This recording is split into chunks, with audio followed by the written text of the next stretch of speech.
দরবার তোমার বড়ই আলিশান গো আমার খাজা, হইনি কখনো বঞ্চিত ভিখারি তোমার খাজা।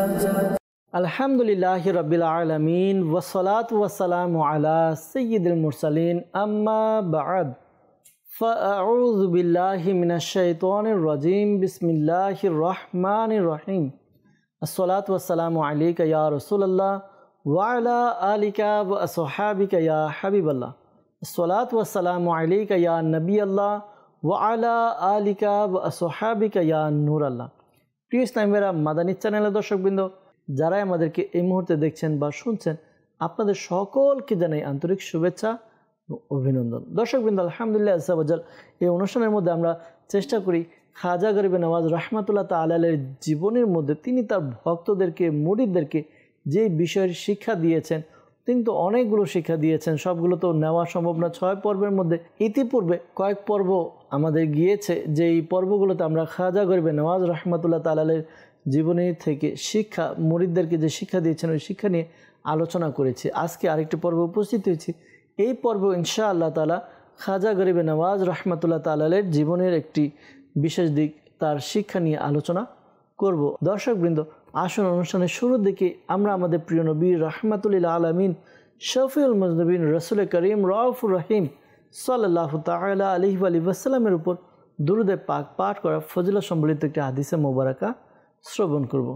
আমার আপনার নবী রাহমাতুল আলামিন সাল্লাল্লাহু তাআলা আলাইহি ওয়া সাল্লাম ইরশাদ ফরমান, যে ব্যক্তি আমার উপর প্রতিদিন সকালে 10 বার, সন্ধ্যায় 10 বার দুরূদে পাক পাঠ করবে, কিয়ামতের দিন আমি তার সুপারিশ করব। সুবহানাল্লাহ। চিন্তা করুন, আমার নবী কত দয়ালু। প্রতিদিন সকালে 10 বার, সন্ধ্যায় 10 বার, মাত্র প্রতিদিন 20 বার দুরূদে পাক পাঠ করব, কিয়ামতের দিন আমার নবী সাল্লাল্লাহু আলাইহি ওয়াসাল্লাম আমার সুপারিশ করবেন। সুবহানাল্লাহ। আসুন না আমরা নিয়ত করে নিই, আজকের অনুষ্ঠান থেকে আমরা আমাদের জীবনকে পরিবর্তন করব। নবী করিম সাল্লাল্লাহু আলাইহি ওয়াসাল্লামের সুপারিশ পাওয়ার লক্ষ্যে আমরা অধিকারে দুরূদে পাক পাঠ করব। কমপক্ষে সকালে 10 বার, সন্ধ্যায় 10 বার দুরূদে পাক পাঠ করব। সাল্লু আলাল হাবিব সাল্লাল্লাহু তাআলা আলা মুহাম্মদ সাল্লাল্লাহু তাআলা আলাইহি ওয়াসাল্লাম। দর্শকবৃন্দ, অনুষ্ঠানে আজকে একটি বিষয় নিয়ে আলোচনা করব। খাজা গরিবে নওয়াজ রাহমাতুল্লাহ তাআলা আলাইহির বাণী, তার বাক্য থেকে আমরা কি শিখব, আর এই বিষয়, যেই বিষয়ে শিক্ষা দিয়েছেন ওই বিষয়ের তাৎপর্য আমরা এই অনুষ্ঠানে তুলে ধরার চেষ্টা করি। ইতিপূর্বে 4টি পর্বে আমরা এক এক ধাপে, এক একটি পর্বতে এক একটি বিষয় নিয়ে, এক একটি শিক্ষা নিয়ে আলোচনা করেছি।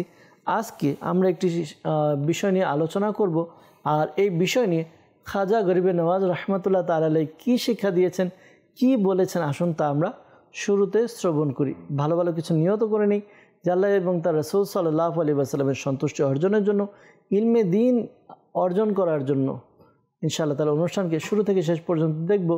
ইলমে দ্বীন শিখব, নিজে শিখব, অপরকে শিখাবো। বিষয়গুলো মনে রেখে আমি অন্যদের নিকটে পৌঁছে দেওয়ার চেষ্টা করব ইনশাআল্লাহ আযজা ওয়া জাল। দর্শকবৃন্দ, খাজা গরিবে নওয়াজ রাহমাতুল্লাহ তাআলা আলাইহি ইরশাদ করেন, নেককারদের সংস্পর্শ নেক কাজ বা নেক আমল থেকে উত্তম। এজন্যই একটা প্রসিদ্ধ একটি বাক্য রয়েছে, যেটা আমরা বলি সৎসঙ্গে স্বর্গবাস, অসৎ সঙ্গে সর্বনাশ। বাংলায় প্রবাদ বাক্য রয়েছে যে যে যার সংস্পর্শে থাকে সে তার মতো হয়। যে যার সাথে চলাফেরা করে তার পরিবেশ যেমন হবে সে তেমন হবে। তো এই বিষয়টি নেক কাজের চেয়ে উত্তম হচ্ছে নেককার ব্যক্তিদের সংস্পর্শে থাকা, আর মন্দ ব্যক্তির সংস্পর্শ এটা হচ্ছে মন্দ কাজ থেকেও বেশি ভয়ানক। তো এই বিষয় নিয়ে আজকে ইনশাআল্লাহ তাআলা আমরা কিছুটা আলোচনা করব যে এটা কিভাবে হয়। খাজা গরিবে নওয়াজ রাহমাতুল্লাহ তাআলা আলাইহি যে বিষয়টি বলেছেন, এই বিষয়টি আমরা কিভাবে বুঝতে পারি, এইটা নিয়ে আমরা আজকে আলোচনা করব। খাজা গরিবে নওয়াজ রাহমাতুল্লাহ তাআলা আলাইহির প্রথম যে বিষয়টি, যে নেক সংস্পর্শ, ভালো সংস্পর্শ কি ভালো কাজের চেয়ে উত্তম, এবং মন্দ সংস্পর্শ এটা মন্দ কাজের চেয়েও বেশি ভয়ানক। তো প্রথম যেটা, এটা আমরা এভাবে বুঝতে পারি, ভালো কাজ একটা ভালো বিষয়, নামাজ ইবাদত আল্লাহ তাআলা আমাদের উপর ফরজ করেছেন, আমাদেরকে নামাজ পড়তে হবে, রোজা রাখতে হবে, আমাদেরকে আল্লাহর ইবাদত করতে হবে। এটা ভালো কাজ, নেক কাজ। আর ভালো ব্যক্তির সংস্পর্শ এটা কি করে? আমাকে ভালো কাজগুলোর মধ্যে স্থায়িত্ব করে দেয়। যেমনটি এভাবে আমরা বুঝতে পারি, কোনো পীর সাহেবের হাতে মরিদ হলো, যে হক্কানি আলিম, হক্কানি পীর সাহেব রয়েছে, তিনি অর্থাৎ পীর সাহেবের হাতে কেউ হাত দিল, হাত দেওয়ার দ্বারা তো এটা কিভাবে উত্তম? এই যে পীর সাহেবের সংস্পর্শ, পীর সাহেবের সহবতে থাকা, তো এটা তার জন্য উত্তম। কি নেক আমল থেকে কিভাবে?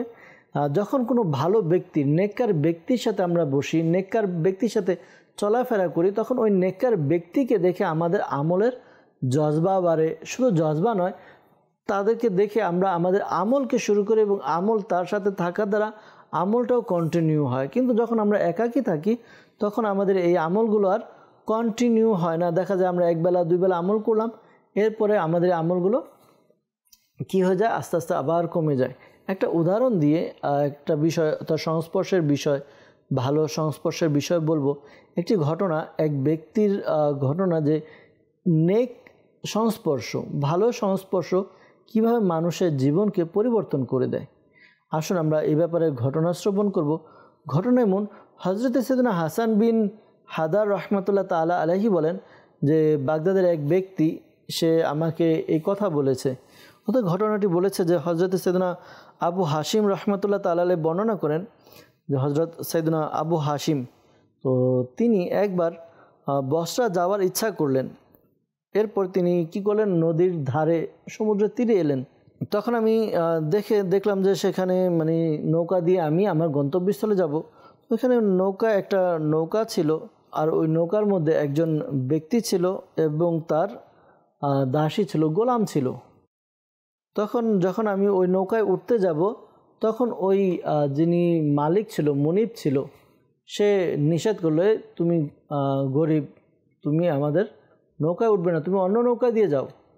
তখন আশেপাশে কোনো নৌকা ছিল না। এই বিষয়টি দেখে ওই গোলাম দাসী যে ছিল, সে মুনিবকে রিকোয়েস্ট করলো যে তাকে নিয়ে নিয়ে আমাদের সাথে। তো পরবর্তীতে দাসীর কথায় কি করলো, ওই ব্যক্তিকে, হজরত সৈয়দনা আবু হাশিম রহমতুল্লাহ তাআলা আলাইহি, তাকে কি করলো? নিয়ে নিল নৌকায়। আবু হাশিম রহমতুল্লাহ তাআলা আলাইহি তিনি নৌকাতে এক কোনায় গিয়ে বসে গেলেন।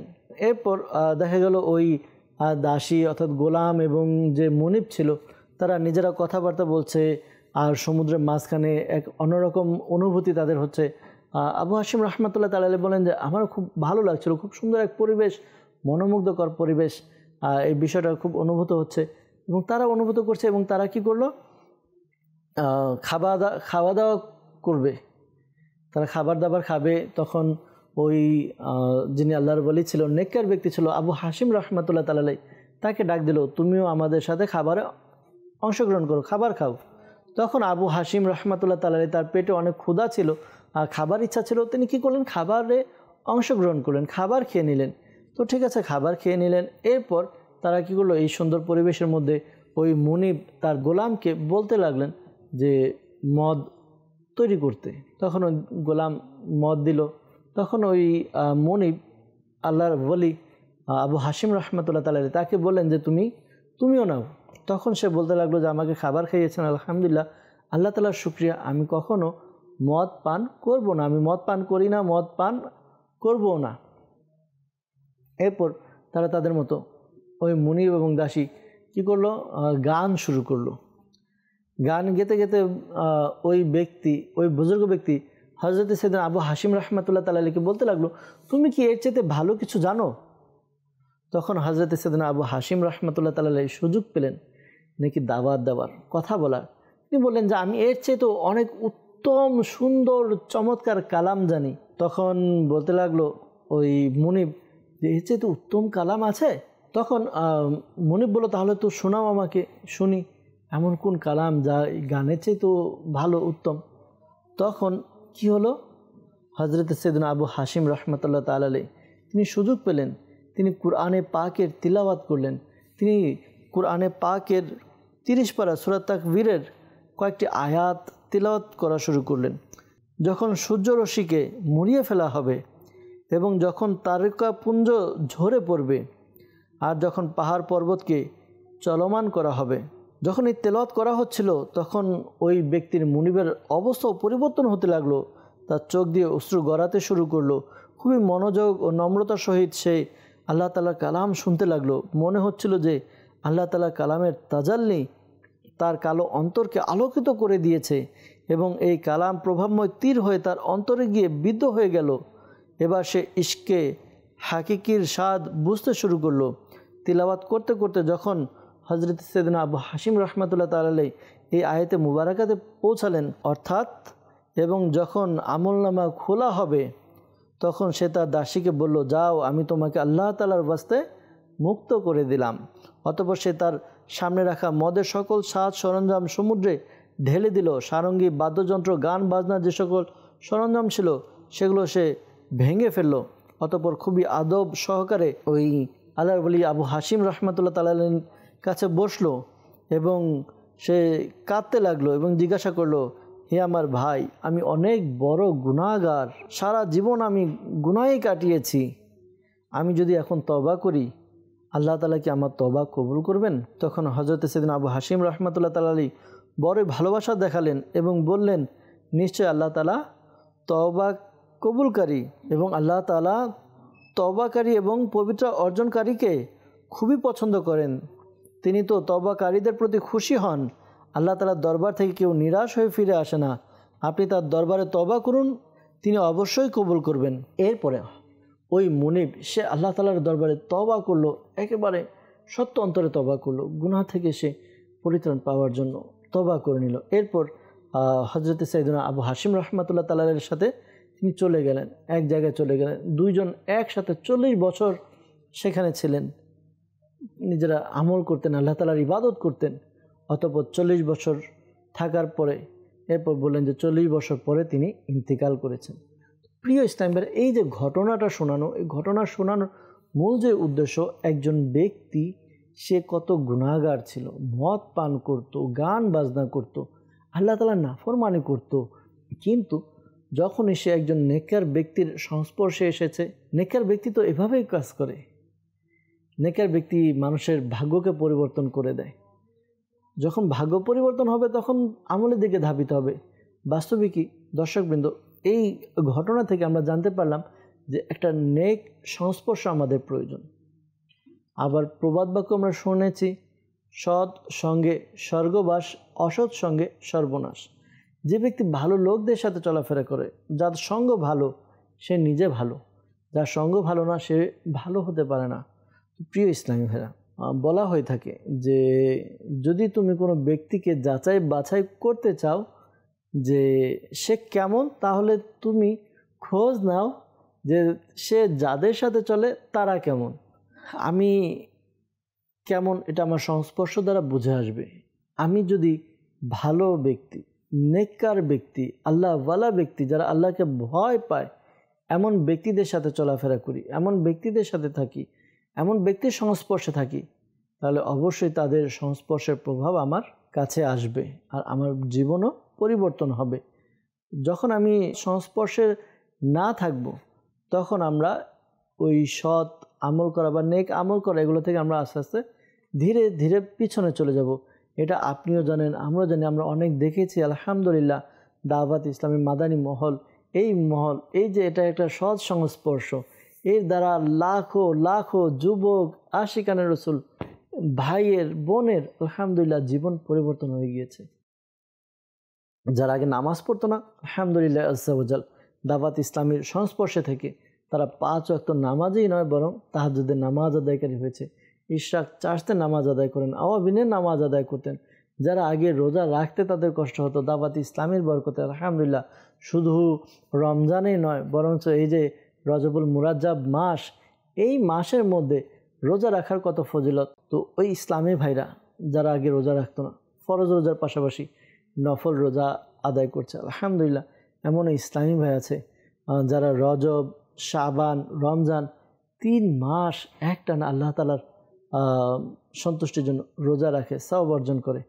প্রিয় ইসলামী ভাইরা, এর কারণ কি? তারা দাওয়াত ইসলামের সৎ সংস্পর্শ পেয়েছে। আমরা যদি সৎ সংস্পর্শের দিকে যাই, সৎ সোহবতের দিকে যাই, তাহলে ইনশা আল্লাহ আজ্জা ওয়া জাল আমরাও নিজের জীবনকে পরিবর্তন করতে পারবো। আসলে যখন আমার জীবনটা, আমার অন্তরটা আল্লাহর দিকে ধাবিত হবে, তখন আমরা নেক আমলের মধ্যে মজবুতি পাবো, নেক আমলের মধ্যে অটুটতা পাবো, একটা স্থায়িত্ব পাবো। তো এই জন্য বলা হয় যে নেক সংস্পর্শ নেক আমল থেকে উত্তম। অপর দিকে যদি দেখি তাহলে মন্দ যে সংস্পর্শ, খারাপ সংস্পর্শ, এটা কি মন্দ কাজ থেকেও খারাপ। এটা কিভাবে আমরা জানি যে সোহবত বা সংস্পর্শ মানুষের প্রভাব বিস্তার করে। যখন আমরা কোনো আতরের দোকানের পাশ দিয়ে যাব বা গোলাপের দোকানের পাশ দিয়ে যাব, তখন আমাদের নাকে ঘ্রাণ আসবে। কিসের ঘ্রাণ? ঘ্রাণ আসবে গোলাপের ঘ্রাণ, ঘ্রাণ আসবে আতরের ঘ্রাণ। যখন আমরা কোনো আবর্জনার পাশ দিয়ে যাব, তখন আমাদের ঘ্রাণ আসবে কিসের? ময়লার, আবর্জনার। তো এইভাবে বলা হচ্ছে যে মানুষের সোহবত, মানুষের সংস্পর্শ, এটা মানুষকে প্রভাবিত করে। যখন আমি মন্দ সংস্পর্শে থাকব, মন্দ লোকদের সাথে থাকব, তখন আমিও মন্দ হয়ে যাব। দেখেন, মানুষ যখন একটা খারাপ কাজ করে, তখন কিন্তু সে মানে আগে থেকে তার অভ্যাসগত খারাপ না, সে কি করে, তার সংস্পর্শ, তার চলাফেরার লোকদের কারণে সে কি হয়ে যায়? খারাপ হয়। একজন লোক যখন চুরি করে, চুরি কেন করে? সে আগে থেকে তো চুরি করতো না, সে দেখেছে, সে তার সঙ্গে যারা চলেছে তারা খারাপ কাজ করত, চুরি করত, ডাকাতি করত। তারা এগুলো করে যখন দেখেছে, প্রশ্রয় পেয়েছে, এসব লোকের সাথে চলেছে, তখন সে নিজেও কি করা শুরু করেছে? চুরি করা শুরু করেছে, খারাপ কাজ করা শুরু করেছে। যখন মানুষ একটা সময় তো গুনাহের কোনো চিন্তাও ছিল না, যখন মানুষ দেখেছে যে এই খারাপ কাজ হচ্ছে, তো দেখার পরে সে ওই ব্যক্তির সাথে ছিল, তার থেকে প্রভাবিত হয়ে সে নিজেও খারাপ কাজের মধ্যে এসেছে। প্রিয় ইসলামেরা, বাস্তবিকই উত্তম পরিবেশ মানুষের জীবনকে পরিবর্তন করে আর সামনের দিকে এগিয়ে নিয়ে যায়, আর খারাপ পরিবেশ মানুষকে খারাপের দিকে নিয়ে যায়। এজন্যই শুধুমাত্র উত্তম সংস্পর্শের সাথেই, উত্তম সহচর্যের সাথেই থাকুন, তাহলে দেখা যাবে নিজের জীবনকে আমরা পরিপূর্ণভাবে কি করতে পারবো? পরিপূর্ণভাবে আমরা পরিবর্তন করতে পারবো। একটা বিষয় আমরা যদি খেয়াল করি, প্রত্যেকটা সহচর্য তার প্রভাব অবশ্যই রাখে। তো আমরা যার সাথে চলি, যার সহবতে থাকি, সংস্পর্শে থাকি, তার একটা প্রভাব তার মধ্যে থাকে। যেমন যদি আপনার সাক্ষাৎ এমন কোনো ব্যক্তির সাথে হয় যার চোখ তার কোনো আত্মীয়ের মৃত্যুর কারণে অশ্রুসিক্ত হয়, চেহারায় দুঃখের প্রভাব একেবারে স্পষ্ট হয় এবং কথার টানে উদাসী ভাব প্রকাশ পায়, তবে তার এই অবস্থা দেখে কিছুক্ষণের জন্য আপনিও দুঃখ ভারাক্রান্ত হয়ে যাবেন। এবং যদি আপনার এমন কোনো ইসলামী ভাই বা এমন কোনো ব্যক্তির সাথে বসার সুযোগ হয়, যার চেহারায় কোনো সফলতার কারণে আনন্দ প্রকাশ পাচ্ছে, ঠোঁটে মুচকি হাসি ফুটে উঠেছে এবং তার কথায় খুশি প্রকাশ পাচ্ছে, তবে যেমনই হোক আপনিও কিছুক্ষণের জন্য তার খুশিতে খুশি হয়ে যাবেন। তো এটা হলো একটা ভালো বিষয়ের উদাহরণ, যে আমরা যখন কোনো ব্যক্তির দিকে যাই, মৃত ব্যক্তির আত্মীয় স্বজনের কাছে যাই, তার ওই ভারাক্রান্ত হৃদয় দেখে আমাদের অন্তরটাও একেবারে ব্যথায়, বেদনায় ভারাক্রান্ত হয়ে যায়। আবার যখন কেউ সফলতা অর্জন করেছে, তার খুশি দেখে আমরাও খুশি হয়ে যাই। ঠিক তেমনি যদি কোনো ব্যক্তি এমন লোকের সংস্পর্শ অবলম্বন করে যে আখিরাতের ভাবনা থেকে একেবারে উদাসীন হয় এবং গুনাহ সম্পাদনে কোনোরূপ সংকোচ অনুভব করে না, তবে প্রবল সম্ভাবনা হচ্ছে সেও খুব দ্রুতই তারই মতো হয়ে যাবে। এবং যদি কোনো লোক আশিকানে রসুলের সংস্পর্শে অবলম্বন করে, যার অন্তর মদিনার ভাবনায় পূর্ণ, সে দিন রাত আখিরাতের কল্যাণের জন্য নিজের সংশোধনের চেষ্টায় লিপ্ত থাকে, তবে তার চোখ আল্লাহ তাআলার ভয়ে কাঁপতে থাকে। তবে প্রবল আশা যে এই অবস্থাও ওই লোকের অন্তরেও প্রভাব বিস্তার করবে। হাদিসে মুবারাকার মধ্যে রয়েছে যে মানুষ তার বন্ধুর পরিবেশ দ্বারা প্রভাবিত। একেবারে বাস্তব বিষয় যে আমি যেমন ব্যক্তিদের সাথে থাকব আমি ঠিক তেমনই হব, আমি যেমন লোকদের সাথে চলাফেরা উঠা বসা হবে আমার আচরণও ঠিক তেমনই হবে। এই বিষয়টা আমরাও দেখতে পাই যে যখন আমরা এমন কিছু লোক যারা সব সময় কর্কশ ভাষায় কথা বলতে থাকে, কর্কশ ভাষায় থাকে, একজন আরেকজনকে গালিগালাজ দিতে থাকে, তখন কয়েকদিন তাদের সাথে থাকার দ্বারা আমাদের ভাষাগুলো এরকম হয়ে যায়, কেমন যেন কর্কশ হয়ে যায়। তখন আমরা বলি এর সাথে থাকার দ্বারা আমার আজকে এই ক্ষতি হলো, আজকে আমার ভিতরে কর্কশতা চলে এসেছে। অনেকে স্বামী স্ত্রীকে বলে, অনেকে ভাই ভাইকে বলে আজকে তোর সাথে থেকে বা তোমার সাথে থেকে আমার এই অবস্থা হয়েছে, আজকে যদি তোমার সাথে আমি না থাকতাম তাহলে আমার অবস্থা আমার অবস্থা হতো না, খারাপ হতো না, আজকে তোমার কারণে আমার মুখ দিয়ে খারাপ কথা বেরোয়, আমি বাজে কথা বলি। এটা কেন? এই কারণে। তো দর্শকবৃন্দ, এ থেকে বোঝা যায় আমাদের খাজা গরিবে নওয়াজ রহমতুল্লাহ তাআলা তার যেই কথা, তার বাণী একেবারে অক্ষরে অক্ষরে সত্য। প্রিয় ইসলামী ভাইরা, আমাদের বুজুর্গানে দিন তারা খুব চিন্তা ভাবনা করে একটা বিষয়কে, এটা প্রায় বলা হয়, আমি এর আগেও পর্বেও তো বলার চেষ্টা করেছি যে বুজুর্গানে দিন তারা একেবারে দুষ্কর রাস্তা, দুর্গম রাস্তা, তারা যেই রাস্তায় চলেছে আল্লাহ তাআলা সন্তুষ্টি পাওয়ার জন্য, আল্লাহ তাআলাকে রাজি খুশি করার জন্য যে পথে চলেছে, তাদের সামনে কেউ রহনুমা ছিল না, তারা নিজেরা এই রাস্তা দেখেছে। দেখার পরে এরপরে তারা আমাদেরকে এই পথগুলো অবলম্বন করতে বলেছে। আজকে আমরা যখন বিদেশ যাব, ট্যুরে যাব, ট্যুরের আগে গাইডলাইন আমরা খুঁজি যে আমাকে গাইড করার জন্য কি আছে, আমাকে জানাবে ওখানে কোন কোন জায়গা ঘোরার জন্য আছে, ওখানে কোন কোন স্পট রয়েছে যেখানে আমি যাব। হ্যাঁ যাব, এখানে খাওয়ার জন্য কম টাকায় বা কম এক্সপেন্সে কিভাবে আমি যেতে পারি, আসতে পারি, হোটেল থাকতে পারি, এরকম আমরা জানার চেষ্টা করি। এরপর আমরা অথবা ইউটিউব দেখে, ফেসবুক দেখে, মানুষের সাথে কথা বলে, বন্ধুবান্ধব যারা গিয়েছে সেখানে তাদের সাথে কথা বলে আমরা একটা এক্সপেরিয়েন্স নিই, এরপর আমরা নিজেরা চলি। তো ঠিক তেমনি দেখেন দুনিয়ার ক্ষেত্রে আমরা কিন্তু ওই পথটা নিতেছি, ওই কাজ করছি, কারো থেকে পরামর্শ, গাইডলাইন নেওয়া। আমাদের আখিরাতের জন্য আমাদের বুজুর্গানের দিন আমাদেরকে গাইডলাইন দিয়েছে যে আমরা যদি চাই ভালো হওয়ার জন্য তাহলে আমাদেরকে এই রাস্তায় যেতে হবে, এই রাস্তা দিয়ে যদি যাই তাহলে আমরা কি পাবো? মুক্তি পাবো, আল্লাহ তাআলার সন্তুষ্টি পাবো, আল্লাহ তাআলার রাসূল সাল্লাল্লাহু আলাইহি ওয়াসাল্লামের সন্তুষ্টি অর্জন করতে পারবো। তো এই জন্যই দর্শকবৃন্দ আপনাদের কাছে অনুরোধ, ইনশাআল্লাহ তাআলা আমরা কি করব? আমরাও নিজের জীবনকে পরিবর্তন করব। আর নিজের জীবনকে পরিবর্তন করার জন্য আমাদেরকে কি করতে হবে?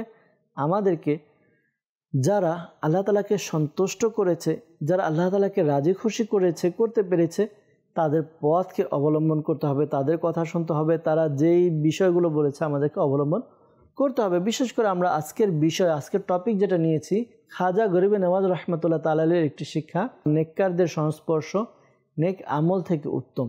তার মানে বোঝা যাচ্ছে আমাদেরকে নেক ব্যক্তিদের, নেককার লোকদের সংস্পর্শ অবলম্বন করতে হবে। তখন আমরা গিয়ে নিজেদের মধ্যে আমলের জজবা পাবো, আমলের স্পৃহা পাবো, আল্লাহ তাআলা বন্দেগী করার ব্যাপারে আমরা আরও এক ধাপ এগিয়ে যেতে পারবো। আল্লাহ কারীম আমাদেরকে কবুল করুক। আল্লাহ তাআলা আমাদেরকে আল্লাহ তাআলার ইবাদতের মধ্যে সর্বদা মশগুল থাকার তৌফিক দান করুক। আর বিশেষ করে আমাদের বুজুর্গানে দিন, আউলিয়ায়ে কামিলিন, তাদের দেখানো পথ মত অবলম্বন করা, খাজা গরিবে নওয়াজ রহমতুল্লাহ তাআলার শিক্ষা যা আজকে আমরা পেয়েছি, এর উপরে যেন আমরা আমল করতে পারি। আল্লাহ তাআলা আমাদেরকে তৌফিক দান করুক। দর্শকবৃন্দ, আজকে একটি বিষয় নিয়ে আলোচনা করেছি, অনেকটা সময় আশা করি বুঝতে পেরেছি যে আমাদেরকে নেককার লোকদের সংস্পর্শ অবলম্বন করতে হবে। তো নিয়ত করে নিয়ে আমরা ইনশাআল্লাহ তাআলা নেককার লোকদের সংস্পর্শ অবলম্বন করব এবং যারা খারাপ লোক আছে, মন্দ লোক আছে, তাদের সংস্পর্শ থেকে আমরা বিরত থাকবো ইনশাআল্লাহ আজ্জা ওয়া জাল। দর্শকবৃন্দ, আরও একটি পর্ব থাকবে আজকে আমাদের 5 নাম্বার পর্ব। আগামী পর্ব 6ষ্ঠ পর্ব, 6 পর্বের অনুষ্ঠান 6ষ্ঠ পর্ব দেখার আমন্ত্রণ জানিয়ে আজকে এখানেই বিদায় নিব। ভালো থাকবেন, সুস্থ থাকবেন, মাদানী চ্যানেলের সঙ্গেই থাকবেন। সাল্লু আলাল হাবিব সাল্লাল্লাহু তাআলা আলা মুহাম্মদ সাল্লাল্লাহু তাআলা আলাইহি ওয়াসাল্লাম। দরবার তোমার বড়ই আলিশান গো আমার খাজা, হইনি কখনো বঞ্চিত ভিখারি তোমার খাজা।